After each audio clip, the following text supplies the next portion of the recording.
Greetings and salutations everybody, my name is MiAh the King, and today we're looking at a game that came out last night on Steam called Baldur's Gate 3. The long-awaited franchise is finally getting a new game. The game that started all the pretenders out there, Baldur's Gate, finally returns. Now, by pretenders, I merely mean all the other Baldur's Gate games and similar games that stemmed from that one. Not saying any of those are bad, let's get that right off the bat. Next thing I really need to say is, early on, is that this game was released for $60 and it is released in early access, which is why I'm doing a video on it. I mean, that's a whole lot of dollars right there for a game that's not even done yet. And we all know, how early access games normally are, right? Not sure if they're worth the investment, especially if you don't know anything about them, so why spend the money? Why take the risk? Well, that's why I'm here. I'm here to take the risk and dive in to get as much info as I can within the span of 2 hours so I can get this video out as soon as possible and, possibly even get a refund back depending on how bad the game is. It is my policy that if a game cannot wow me or get me addicted in the first 2 hours and it's asking for more than $15, then I get a refund. Why? Because it shouldn't take me 20 hours to get to the good stuff in a game, and I'm broke as hell and can't afford to spend much money. But I've been looking forward to this game for a long time. I've heard a lot of good things about it. So let's dive in and take a look and see if this game is worth its humongous asking price considering it's still in early access, shall we? Side note, if you hear noises in the background, that is my stupid cat. I apologize. I have no choice but to watch her. She's eating right now. You don't need to know that, but if you hear crunching, I swear it's the cat and it's not anything weird. Get your mind out of the gutter. Now then, first off, this game is developed and published by Larian Studios. That's right, the same people who brought you all those Divinity Original Sin games. And get ready, I'm going to be saying that a lot. 1, 2, and the Dragon Commander game. Yes, they somehow got the license to make this game here, and to be honest, there are a lot of worse companies out there who could have taken control of the game, so I'm kind of happy these guys are the ones who did. I'm actually very happy that they're the ones who took this game. I mean, this is a company who have proven that they listen to its fans and that they let them help them with development of the game, which they did for Divinity Original Sin 2. This is a company who is used to doing isometric top-down RPGs as is shown in those Divinity Original Sin games. So when I heard they were the ones developing this game, I wasn't upset or disappointed. I was excited because they could bring a whole new take on a game genre that a lot of people out there love and that a lot of people out there have been waiting for. Now, no. This isn't going to be exactly like the old Baldur's Gate games because it's under new development, but I'm sure they'll be accurate and knowledgeable as well as communicative with the fan base, but only time will tell, right? So let's get on to the whole crux of this video. Should you buy it? Should you invest the money? Well, that's a difficult question because this is a difficult game. Let's start off with all the positives I have in this game, and then we'll go to the negatives and then my final thoughts, shall we? Also, if you find yourself enjoying this video or find this video informative, I would greatly appreciate a like, comment, or a subscription, or all, or maybe even hitting that bell to help support my tiny little channel. Thank you very much, and now on to the pros and cons. First up for the pros, because we're going pros first, the graphics. As you might have already noticed watching this video, the graphics are beautiful. From the lining, the artistry, the lighting, it all looks really great. Sometimes it's so darn beautiful, I just want to sit and stare at the scenery. The attention to detail here is intense, and I have absolutely zero complaints about the game's artwork or the style of its graphical settings. Top-notch all around. Number 2, for the positives, the sounds. The spells are badass sounding. Your character even makes short little chants when they cast their spell. I mean, it's a lot shorter from the original Baldur's Gate, but still, they're there, and, they're still awesome. The sound effects for the fires, the spells, the combat, the creatures, the environment, and, of course, the beautiful music. They all work perfectly together, and I love every moment of listening to it. I mean, it's the first time that a game has made me want to sit in the dark with headphones and just really let myself get sucked into its world in a very long time. Oh, and let's not forget the voice acting, shall we? Except for the main character, which is a huge bummer for me, everyone and everything is voice acted, and from what I could tell, it was all very, very well done, sounding almost perfect. Number 3, the character customization and the immersion. There is a pretty in-depth character customizer here in the game. From male or female, 8 different races, dozens of hairstyles, beard styles, colors for all, makeup, tattoos, backgrounds, skills, spells. I mean, I could keep going and going. And this helps with the immersion because you can make a character feel exactly how you want them to. And you get to choose your own dialogue in this game, which is also freaking amazing. Not huge, I know, because, we're talking about a Baldur's Gate and they used to do that back in the day, but even so, I love to see it because it helps get me further immersed. And if that wasn't enough, the game even gives you a love interest character who you also get to fully customize in almost the exact same way as your main character. I mean, it really does use every opportunity to help immerse you further into this game. Number 4, the story. Now, while I don't know much about the story per se, because I haven't really gotten too far into the game, what I can say is that even though I don't know much about this story, I do know that I'm very curious and very interested in knowing more.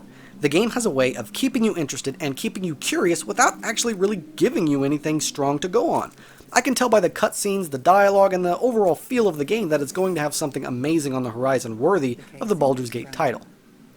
Number 5.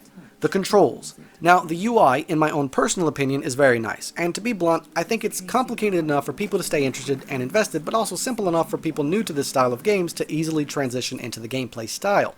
Now, yes, at first, the game is turn-based combat, and that's mostly what you're going to see here in my video, and a lot of people have been complaining about that. However, the mechanics can be adjusted in-game to switch it from turn-based combat to non-turn-based combat, just like the old Baldur's Gate of old. So, if you're not a fan of turn-based, and you don't really like how Larian Studios has been doing their games, and you like the older style of Baldur's Gate where you just pause the game, rearrange your party while planning strategies, I mean, you can still do that here, so don't fret, they got you covered on that one, boys and girls.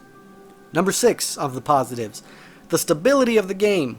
Now, I personally didn't really run into a whole lot of bugs. I did have a minor issue of frame rates dropping, but it was only temporary, and it only happened the one time. The game did freeze on me once, but it recovered.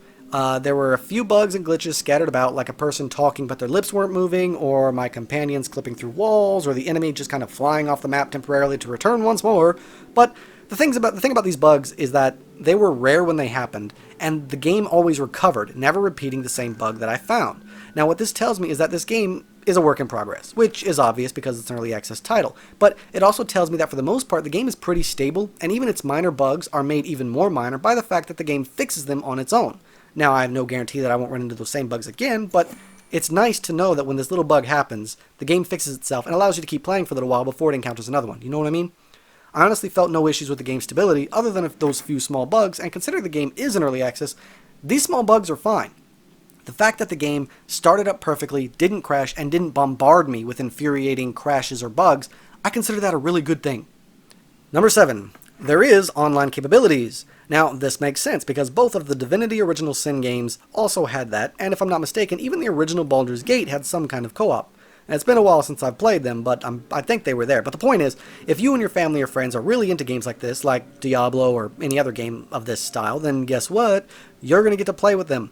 I didn't have a chance to play this game with anyone yet, but I'm very excited to see what the co-op playstyle is like during conversations and cutscenes. I hope it's not just tacked on and they just kind of sit in the background waiting for you to make a decision. That'd be really lame. Hope it's more like Star Wars, the Old Republic MMO, where 2 people are in a party and they're in a cutscene and they can both talk during it. That'd be cool. So, I'm very excited. I'm actually thinking of maybe even biting the bullet and buying another copy of this game for my wife so we can both jump in and have some serious fun tackling this game together. So that's all I've got for the positives. Now on to the negatives. And I hope you're still with me, people. We are almost done. Sorry this video is taking a little bit longer than normal, but I got a lot to say. Number 1 for the negatives, the price problem. This must be addressed because this is a bit ridiculous. You want me to spend $60 to be your beta tester? I mean, come on. That's asking for way too much money, and your game isn't even freaking done yet. I mean, seriously? $60 for an unfinished game. But I mean, technically, I can't even really see this as that much of a negative as much as I want to, if I'm being honest. Because every time I think about that massive price tag, I also think about the game and whether its quality is worth $60. To be fair, the game is probably worth that. But is it fair to be asking that when your game isn't completed yet? I don't think so. I think $40 is a more respectable price for a game with this much quality and yet still not done yet. I think maybe they should consider dropping it down to $40. Number 2. The main character isn't voice acted. Larian Studios, if you guys are listening to this, please don't get lazy here, alright? Give the main character a voice. Be a legend like Mass Effect or Dragon Age or something. Bring yourself to the levels of the good BioWare or CD Projekt Red. Notice how I had to say good BioWare in there because BioWare is bad now. But put in that extra effort. Your fans will spread the word and they will spread the love of your game if you just put in that little bit of extra effort. Now, I have no idea if they already plan to do this or not.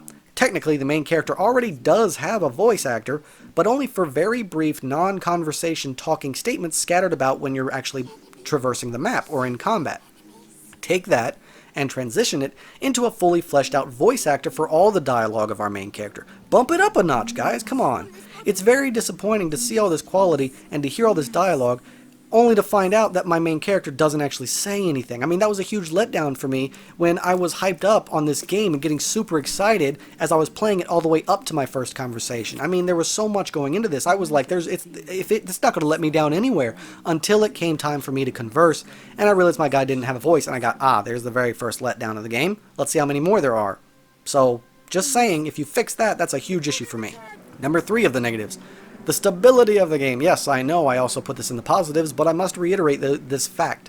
Those bugs, though, they were a bit ridiculous. They weren't game-breaking, don't get me wrong. I mean, this is more of a minor negative, but I still wanted to add it in here to be fair, and I'm mostly putting this in here because of all the people online who I've seen who have complained about too many bugs. I want to make sure their voices are heard as well. Just because I didn't experience a lot of big or game-breaking bugs doesn't mean they aren't out there. And I wanted to make sure that I properly warn everyone out there that you might get a more broken version of the game than I did, so keep that in mind when you're coming into the game. It is not stable. It is not doing so well in the stability market right now, if any of the comments out there are to be believed. But in my personal experience, it wasn't anything too bad or game-breaking.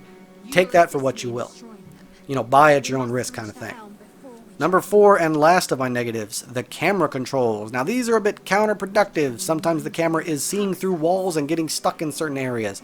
Not to mention moving your camera with WASD is slow and feels sticky, if that makes any sense. Like, the camera movement is a bit sluggish, and it's a bit awkward. I mean, at least at first it was, and it's just a little annoying, and it gets even more annoying the longer you play. I feel like if the camera speed was just amped up a bit and had the ability to adjust the vertical alignment just a little bit, then maybe, you know, that would fix it, and that seems like an easy fix to me, and that would probably just make the overall camera controls just smoother for everybody.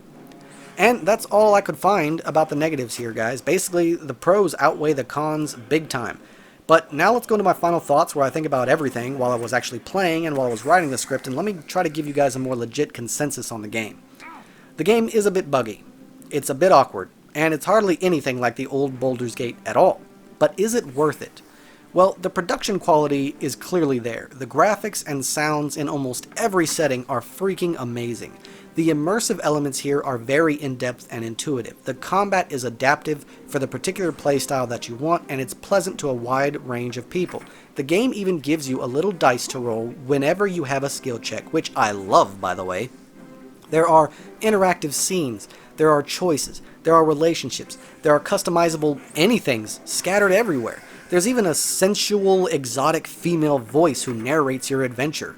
And instead of reading several paragraphs of dialogue in silence like the old Baldur's Gate, it's simplified to get the message across but not overload your brain, and you don't even need to stress your eyes by reading it, since that beautiful voice will read softly to you. And no, I don't think it's the game spoiling me or coddling me. I think it's the game giving me more good stuff than I was originally expecting.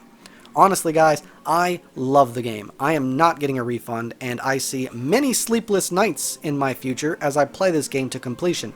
Or at least until I reach the end of its current content, which I think is probably the biggest bummer for me, other than the main character not having a voice actor during conversations. The game is not finished yet, and I will have to wait. It's a big bummer. But a nice thing about this game and games like this and this studio is that they have proven to listen to their fans' advice when it comes to adding things or taking away things, as the fans wish, you know, while they're in development, so that everyone can be happy with the eventual finished product that releases. They did something very similar with Divinity Original Sin 2, where as they were developing the game, they took a lot of hints, they took a lot of suggestions from all the numerous fans out there who loved the game and wanted that game to be made, and they added as many of those things as they could without destroying the integrity of their game. I think that this is actually probably a really good way for them to start, because it'll allow all the super genuous Baldur's Gate fans to let their voices be heard and give Larian Studios some advice and some tips on how to make the game fit more to Baldur's Gate, and you could end up getting the perfect Baldur's Gate game. Do I think this game is worth $60? Well, that's really hard to say. I mean, $60 is a lot of money nowadays, and you're not even getting a full game. It's not even really an investment. It's just a big down payment for a promise that you'll get a product very soon. It's more of a gamble than an investment, and investments themselves are already a slight gamble. This is even more of a gamble. Does that make any sense? It's more of a gamble than a regular gamble. There, I've said it. And as much as I want to say, yes, it's freaking worth it, that $60 is quite a hoop to jump through. Okay, look. I thought about it. I've decided that I'm going to give you my opinion. I know, right? I've already been doing that this whole video, but stay with me. If you are a fan of games like this, then yes, it is definitely worth the money. You've heard what I've had to say, and you've seen the same things I have. This footage here is not doctored, it's not fake, it's not pulled from anywhere. This is my actual gameplay experience. You can tell by how stupid I'm acting in the footage as I try to figure things out. So if you loved or liked what you've heard and seen, then yeah, this is definitely a game for you, and you would be missing out if you chose not to experience it. But if this isn't your typical genre, if this isn't something you're normally into, and this is that type of style of game that you play maybe once a year or maybe once every couple of years, I would suggest you wait for a strong sale. Honestly, if this is your style of game, then you've been waiting for it like I have, then you've probably already bought it, you're probably already playing it, and you're not listening to me at all. And if not, then you're waiting for a video like mine. So let me go ahead and set the record straight. If you're already a fan of this kind of stuff and were excited about buying this, then yeah, go ahead and buy it. You won't be disappointed. But if you were looking for someone to tell you a whole lot of just good stuff and, you know, try to make something that you're not really expecting sound good, and you're still not sure if you should spend the money and maybe you should support it just yet, or maybe you should wait and let's wait for a sale or whatever, do that. Okay, if you're having second thoughts, if you're having doubts, if you're not sure, if this isn't your normal type of thing, definitely wait for a strong sale. Because that is a lot of money, and the game isn't even finished yet. Riddled with bugs, and not at all like the old Baldur's Gate. Do not jump into this game expecting it to be like the old Baldur's Gate. Think more like Divinity Original Sin, but with a Baldur's Gate skin, alright? But I personally and honestly love almost everything in this game. I hope the devs continue to listen to their fans. I hope they add in some extra stuff and fix some bugs soon, like giving the main character some actual voice acting and conversations. Like, that'd be really super duper nice. I don't have to give this game a rating, because this isn't a deep dive review. But if you had to twist my arm and I had to give it a rating right now, based on my hour of gameplay, then I'm going to give this an 8 out of 10. If it just had that little extra oomph, if that main character had a voice in conversations, if it wasn't so buggy, and if it wasn't asking for so much while still being in early access, then it'd be a 9. Hell, to be honest, if they keep up this level of good work and quality, and they keep adding in extra oomph to the game, then by the time it fully releases, it could easily be a 10 out of 10, at least in this genre of games. To put it fair, you'd be missing out if you don't try to play this game. Worst case scenario is you play it for an hour, 40 minutes, set a clock on your computer, can't stand it, don't feel like it's for you, that timer goes off, you get a refund. But I strongly suggest not to knock it until you try it. I strongly suggest everyone to check out this game if they're even remotely interested. Alright, everybody? And P.S. Yes, I know that the price is based on costs and resources and blah blah blah, but costs must also be based on what the fan is paying for. Having not played it for longer than 2 hours, I have no idea if it's actually worth its $60 asking price. But what I do know is that asking for $40 for an unpolished, unfinished game on Steam in early access is asking too much. $60 is almost laughable. Alright? Now then, thank you all so much for watching my video. I hope you found it entertaining, or at least informative. If you have any questions or concerns for me, please let me know in the comments down below. Also, please don't forget to leave a comment, subscribe, or hit that like button. Alright? Thanks again, and I can't wait to see you all again on my next adventure. So until then, I bid you farewell.